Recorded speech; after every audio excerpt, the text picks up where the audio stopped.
Kira-kira nih dengan BI yang cut rate, lalu juga Amerika Serikat yang cut rate, ini kan di luar ekspektasi ya, apalagi angkanya juga besar, khususnya untuk di Amerika Serikat, yang dimana ekspektasinya ini 25 basis poin, totalnya 50 basis poin. Gimana, Mas? Silakan. Oke. Jadi penurunan suku bunga baik itu Bank Indonesia maupun The Fed memang sebenarnya mengejutkan. Kita mulai dari Bank Indonesia yang diperkirakan itu malah menurunkannya setelah The Fed. Jadi The Fed dulu akan menurunkan suku bunga 25 basis poin, baru akan diikuti oleh Bank Indonesia. Tapi ini Bank Indonesia tampaknya mau lepas dari bayang-bayang The Fed. Jadi dia ingin berdiri sendiri, ingin keluar dari bayang-bayang The Fed. Karena memang sebenarnya fundamental ekonomi kita sudah mumpuni untuk membuat Bank Indonesia menurunkan suku bunga. Walaupun memang secara tanggal memang BI lebih dulu ya.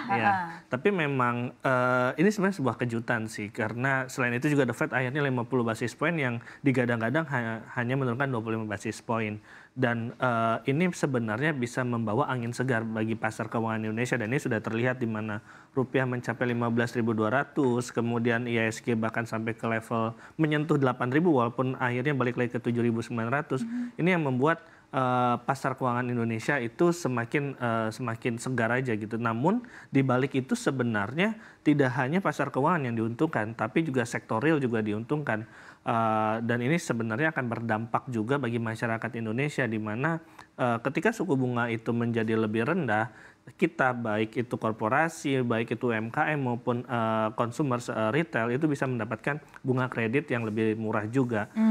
Dan ini juga akan membantu ekonomi Indonesia untuk kembali lebih bergeliat. Karena memang walaupun kita bisa dibilang ekonomi kita resilient di tengah kondisi ekonomi dunia yang gonjang-ganjing, namun adanya penurunan suku bunga itu membuat harapan ekonomi kita akan menjadi lebih baik. Nah, kalau dilihat memang suku bunga Bank Indonesia ini sejak 2022 itu terus meningkat. Ini karena efek COVID waktu itu. Ketika COVID membuat ekonomi Indonesia itu jatuh ke jurang resesi dan juga inflasi kita meningkat, maka suku bunga bank akan dinaikkan. Nah, ini yang membuat suku bunga kita naik dari kisaran 3% hingga sampai ke 6,5% dan akhirnya diturunkan pertama kali berarti 2 tahun lebih ya, pertama kalinya turun ke 6% di 25 basis poin. Iya, nah artinya ini kan ketika mulai di sini lalu akhirnya melonjak hingga akhirnya sampai di sini, ini kan kita sebut higher for longer ini ya. Lalu kita berkaca lagi, nah ini juga terjadi peningkatan yang cukup signifikan. Apakah dengan adanya penurunan yang baru terjadi di bulan ini ya, kita bisa katakan momen higher for longer ini sudah usai atau kita katakan higher for longer yang sudah usai ini terlalu cepat untuk kita katakan memang selesai gitu. Sebenarnya masih mungkin terjadi perubahan gitu. Seperti apa? Nah, kita bisa melihat dari proyeksi dari penurunan suku bunga The Fed sendiri. Kalau kita lihat ada potensi penurunan suku bunga bahkan sampai 2024 itu di level 4 sampai 4,25% untuk Fed rate-nya. Artinya masih akan ada penurunan lagi sebesar 75 basis poin dari posisi sekarang. Oke, dari posisi ini berarti masih bisa turun lagi nih? Iya, masih bisa turun lagi menurut proyeksi ya. Jadi dari posisi sekarang di 5% ini masih bisa turun lagi hingga 4% sampai 4,25%. Itu di bulan pertemuan Desember 2024. Artinya ini eranya sudah berbalik. Bukan lagi era suku bunga tinggi, tapi sudah berubah menjadi mulai ada penurunan atau pemangkasan suku bunga.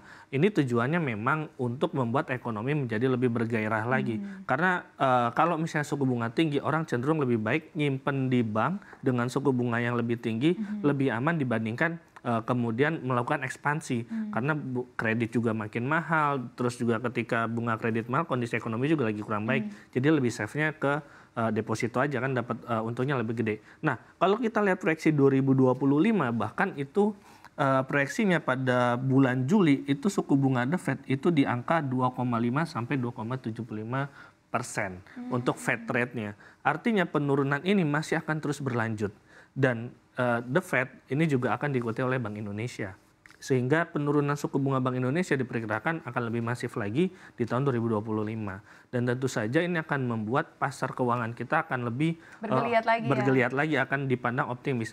Karena baru penurunan 25 basis poin aja, ISG kita pecah rekor. Kemudian juga inflow kita juga luar biasa, masuknya lumayan tinggi dibandingkan misalnya kita lihat di awal tahun April sampai bulan Juni itu rata-rata asing melakukan jual bersih. Artinya memang optimisme itu ada. Dan kalau misalnya kita bicara lebih kerucut lagi, dari semua rangkaian penurunan suku bunga ini dan proyeksi ke depan, kira-kira sektor apa aja yang akan berpotensial diuntungkan, saya mencatat ada 9 sektor yang akan diuntungkan. Mulai dari banking, kemudian multi-finance, properti, transportasi, infrastruktur, teknologi, consumer non-cyclical, kemudian consumer cyclical, dan otomotif. Ini kaitannya dengan ekspansi bisnis dan juga kredit. Ketika misalnya kita bicara banking sebagai sektor yang memiliki bobot terbesar di pasar saham Indonesia dan juga leading sektor di ISG. Kalau banking ini ketika suku bunganya turun, dia proyeksi laba akan menjadi lebih baik lagi. Kalau kita lihat semester 1 laba banking itu tidak terlalu besar kenaikannya, mungkin under 5%. Ini karena memang karena dia harus membayar deposito ke nasabah lebih mahal karena suku bunganya tinggi sehingga bebannya juga lebih tinggi, beban untuk mendapatkan bunganya. Jadi beban pendapatan bunganya lebih tinggi sehingga labanya yang terhimpit.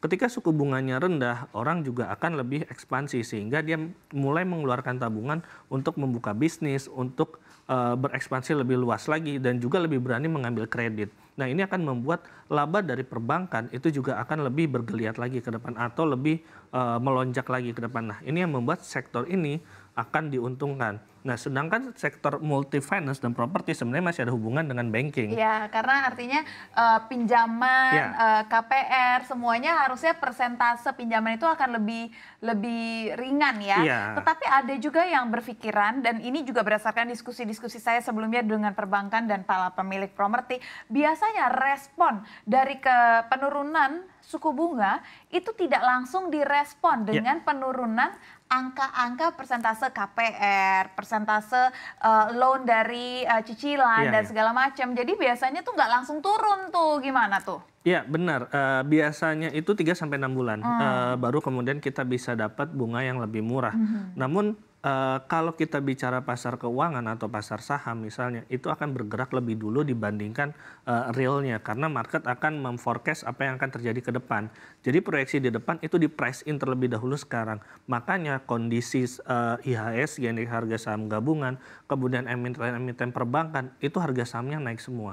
Karena investor sudah memprice in itu dari proyeksi yang akan datang. Proyeksi 3 bulan lagi artinya mungkin di kuartal 4 di akhir tahun 2024 atau mungkin di 2025 itu sudah mulai terprice in sekarang. Nah, kalau kita bicara banking, kemudian multi-finance dan properti, memang benar ada lag mengenai suku bunga. Namun proyeksinya berarti kalau kita lihat tadi penurunan suku bunga The Fed bisa sampai 2,5% di pertengahan 2025, artinya suku bunga dari multi-finance untuk kredit kendaraan, biasanya kendaraan bermotor dan juga properti itu juga akan semakin turun. Nah, ini akan membuat demand terhadap keduanya akan semakin besar. Demand untuk masyarakat mungkin untuk membeli motor secara kredit atau membeli mobil secara kredit, begitu juga dengan properti membeli rumah secara kredit, itu peluang demandnya akan semakin tinggi. Ditambah kalau misalnya kemudian ada sokongan dari pemerintah, misalnya ada kebijakan fiskal seperti sekarang properti ada diskon PPN sebesar 100%, itu akan membuat sektor akan lebih bergeliat lagi. Dan menjadi catatan sektor properti ini adalah sektor yang memiliki efek yang sangat besar kemana-mana terhadap sektor-sektor lain seperti misalnya transportasi, infrastruktur, kemudian teknologi dan juga konsumer dan serta otomotif. Tapi ditahan sebelum kita membahas sektor lainnya. Tadi Mas Robert sempat membahas bahwa kalau The Fed itu memangkas 50 basis poin, BI baru memangkas 25 basis poin, dan juga ada proyeksi bahwa kedepannya The Fed akan memangkas lebih dalam lagi. Tapi belum dibahas nih, proyeksi BI kira-kira akan mengekor sejauh mana? Oke, kita nggak boleh lagi katakan BI akan mengekor ya. Kira-kira BI akan memangkas sejauh apa lagi ke depannya sampai dengan 2025? Itu harus dibahas dulu nih kira-kira. Untuk Bank Indonesia sendiri mungkin realistisnya dalam jangka pendek mungkin akan ke angka 5% ya untuk mungkin bahkan sampai ke 4,5 atau 4% itu sangat dimungkinkan ketika The Fed benar-benar bahkan menurunkan 100 basis poin lagi di pertemuan Desember itu di bulan Desember. Walaupun tidak mengekor, namun kan kita lihat rupiah sekarang masih kuat 15.200 bahkan sempat menyentuh 15.100. Kemudian kita lihat cadangan devisa kita juga masih cukup kuat gitu, lebih dari 6 bulan kan standarnya 6 bulan. Kemudian kita lihat memang ekonomi kita cukup resilient. Namun ada risikonya di balik itu, yaitu apakah kemudian dengan penurunan suku bunga yang dilakukan oleh Bank Indonesia nanti, apakah itu akan mendongkrak daya beli masyarakat kita? Ketika daya beli masyarakat kita terdongkrak, saya rasa Bank Indonesia juga confident untuk menurunkan suku bunga. Artinya ketika daya beli masyarakatnya oke, tapi inflasinya terjaga, ditambah rupiahnya juga masih stabil atau kuat melawan dolar, saya rasa Bank Indonesia akan confident mungkin turun sampai ke 4% atau 4,5% ke depan. Oke, namun jadi masih possibilities untuk cut rate-nya masih sangat gede ya? Iya, berarti cut rate yang bisa dilakukan oleh BI itu bisa sampai di pertengahan tahun 2025 atau ada jangka waktu tertentu? Ya, saya rasa kalau misalnya kondisi sekarang mungkin bisa sampai di kuartal 1 2025 masih akan ada cut rate entah itu 2 sampai 3 kali lagi ke depan. Dengan catatan rupiah tetap dijaga stabil di angka di bawah 15.500, 15.300. Saya rasa Bank Indonesia masih akan percaya diri untuk menurunkan suku bunga. Namun kita juga harus review lagi nanti pertumbuhan ekonomi Indonesia di kuartal 3 maupun di kuartal 4. Apakah ada pertumbuhan sesuai dengan ekspektasi yaitu di angka 5% atau kan mulai ada review atau proyeksi bahwa pertumbuhan ekonomi Indonesia itu bahkan di bawah 4,5%. Di bawah 5%. Itu bisa mencapai 4,9%.